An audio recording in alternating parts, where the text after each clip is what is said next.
Dans une organisation de gestion d'actifs, la difficulté la plus délicate d'une transformation numérique n'est presque jamais technique. Elle tient plutôt à l'humain. Les gérants de portefeuille sont souvent les premiers à résister au changement. Non pas par principe, mais parce que la réaction à l'introduction d'un nouveau processus suit souvent une courbe de deuil classique. Déni, résistance, exploration, puis acceptation. Le métier de gérant repose en effet sur des processus éprouvés, une culture du contrôle et une responsabilité directe vis-à-vis de la performance des portefeuilles gérés.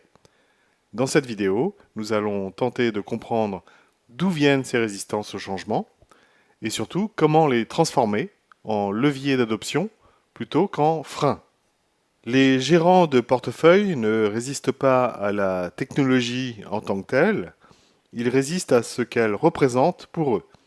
Trois raisons principales apparaissent presque toujours pour expliquer leur réticence.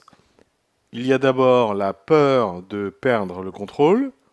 La valeur professionnelle des gérants repose sur leur expertise, sur leur jugement et sur leur capacité à expliquer chaque décision. Ils peuvent donc percevoir un outil automatisé ou un robot advisor comme une remise en cause de cette expertise. Il y a ensuite l'attachement au processus éprouvé. Dans la gestion d'actifs, on ne considère pas un processus qui fonctionne depuis 15 ans comme obsolète. Au contraire, c'est un processus qui a prouvé sa solidité et dans ce cadre, changer, c'est prendre un risque opérationnel. Il y a enfin la charge mentale et la charge de travail que représente le changement. Les gérants doivent déjà faire face au stress que représente l'obligation de performance, apprendre un nouvel outil, modifier leurs habitudes et documenter différemment les décisions prises. Cela constitue une charge supplémentaire dont ils n'ont pas nécessairement envie. Mais il est essentiel de distinguer deux types de résistance, car il ne faut pas traiter les unes et les autres de la même manière.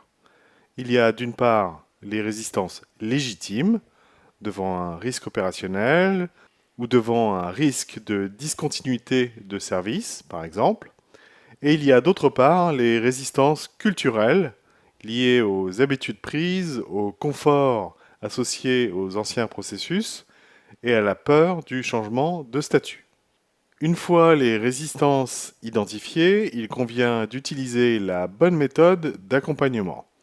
On peut s'inspirer des étapes du modèle Kotter, créer un sentiment d'urgence, former une coalition, générer des victoires rapides, etc., pour l'adapter au contexte financier. Un premier levier de l'accompagnement du changement, c'est écouter avant de convaincre. Pour ce faire, on peut organiser des entretiens individuels avec les gérants ou en petits groupes et leur poser des questions ouvertes telles que qu'est-ce qui vous inquiète le plus avec ce nouvel outil ou qu'est-ce qui doit absolument être préservé.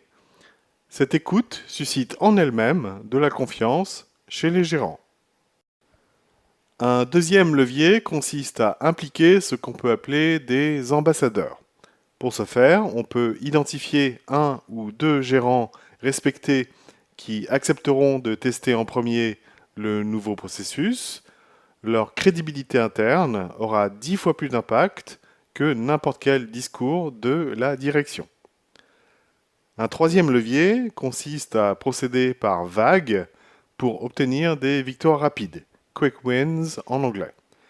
Au lieu de déployer l'outil complet d'un seul coup, mieux vaut commencer par une fonctionnalité capable de résoudre une vraie difficulté quotidienne, reporting automatisé, vision consolidée des positions, alerte de risque, etc. L'idée, c'est de montrer rapidement un bénéfice concret. Un quatrième levier consiste à protéger la responsabilité fiduciaire, à rassurer explicitement le gérant en lui montrant que c'est lui qui reste décisionnaire. L'outil assiste, il ne remplace pas l'humain. Il convient de bien intégrer cette garantie dans la communication et dans la formation. Enfin, un cinquième levier consiste à savoir former au bon rythme. Mieux vaut proposer des sessions courtes, en petit comité, idéalement animées par un pair, plutôt que par un formateur externe. L'apprentissage par la pratique sur le terrain donne de nettement meilleurs résultats que les formations théoriques. Évoquons maintenant ce qui fonctionne vraiment sur le terrain. Dans les organisations qui réussissent, on observe toujours les mêmes bonnes pratiques. D'abord, on parle de co-construction et non de déploiement. Ensuite, on mesure l'adoption réelle, c'est-à-dire l'utilisation effective, plutôt que le simple taux de formation suivi. De plus, on célèbre les premiers succès publics des ambassadeurs. Enfin, on laisse une porte de sortie temporaire, autrement dit, pendant une période définie, l'ancien processus et le nouveau coexistent. A l'inverse, les approches qui échouent sont celles qui imposent un calendrier unique, qui communiquent uniquement par le biais de notes de service ou qui traitent la résistance au changement comme un problème de mauvaise volonté. Le vrai levier, ce n'est pas la technologie, c'est la reconnaissance que le gérant de portefeuille reste au centre de la création de valeur et que le nouvel outil est là pour l'aider, non pas pour le contourner.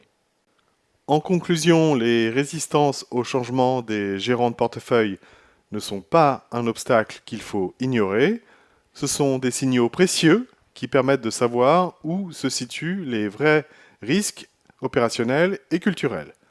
En étant à l'écoute des gérants, en distinguant les différents types de résistance et en accompagnant les équipes concernées pas à pas, on transforme les plus grands freins en alliés de la transformation numérique.